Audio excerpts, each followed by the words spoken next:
রয়টার্সকে দেয়া সেনাপ্রধান জেনারেল ওয়াকারুজ্জামানের বক্তব্যকে স্বাগত জানিয়েছেন বিএনপি নেতারা, তবে ভিন্নমত প্রকাশ করছেন বিশ্লেষকরা। মাহতাব মিনহাজের প্রতিবেদন। সোমবার বার্তা সংস্থা রয়টার্সকে দেয়া সাক্ষাৎকারে দেশের রাজনৈতিক বিভিন্ন বিষয় নিয়ে কথা বলেন সেনাপ্রধান জেনারেল ওয়াকারুজ্জামান। যে কোনো পরিস্থিতিতে ইউনূস সরকারের পাশে থাকার অঙ্গীকার করে আগামী 18 মাসের মধ্যে নির্বাচনের আশা প্রকাশ করেন সেনাপ্রধান। তার এই বক্তব্যকে ইতিবাচকভাবেই দেখছেন বিএনপি নেতারা। 25 সালের মধ্যে একটা নির্বাচন হবে বলে আমি মনে করি। ওনার কথা হিসাবে উনি সর্বশেষ বলতে 18 মাস আগে হতে পারে। এই ব্যাপারে আমার মনে হয় যে খুব একটা বেশি পরিস্থিতিকে নিয়ন্ত্রণ নিয়ে আসতে পারলে 18 মাস থেকে 12 মাসও হতে পারে, 14 মাসও হতে পারে।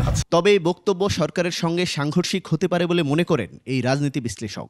সরকারের দিক থেকে এ পর্যন্ত বলা হয়েছে আগে সংস্কার করা হবে, তারপর আমরা নির্বাচন করব, কিন্তু সেনাপ্রধান একটা স্পেসিফিক টাইম ডিউরেশন বলে দিচ্ছেন।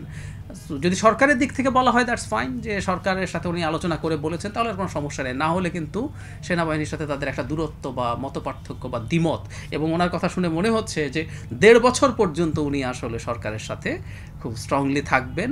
একমাত্র ওয়ালটন এসি দিচ্ছে 1 বছরের রিপ্লেসমেন্ট গ্যারান্টি।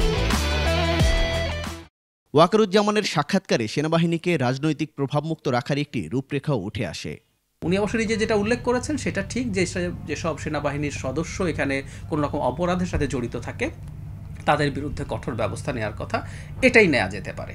আর অন্যটা উনি বলেছেন আসলে ব্যালেন্স অফ পাওয়ারের জন্য। সামরিক বাহিনীর লোকজন রাজনৈতিক নেতৃবৃন্দ, সরকারের নেতৃবৃন্দের কথা মতো অনেক জায়গায় অনেক ক্ষতি করে ফেলেছে তারা। কিন্তু যখন রাজনীতি মুক্ত হবে তখন সরকারে যাই থাকবেন না কেন, তারা যদি কোনো কিছু করতে বলেন, ইললিগাল কিছু করতে বলেন, তারা তখন করবে না। 1 থেকে 1.5 বছরের মধ্যে দেশে গণতন্ত্রের উত্তরণ ঘটবে বলে আশা প্রকাশ করেন জেনারেল ওয়াকারুজ্জামান। মাহতাব মিনহাজ, 21 টেলিভিশন, ঢাকা।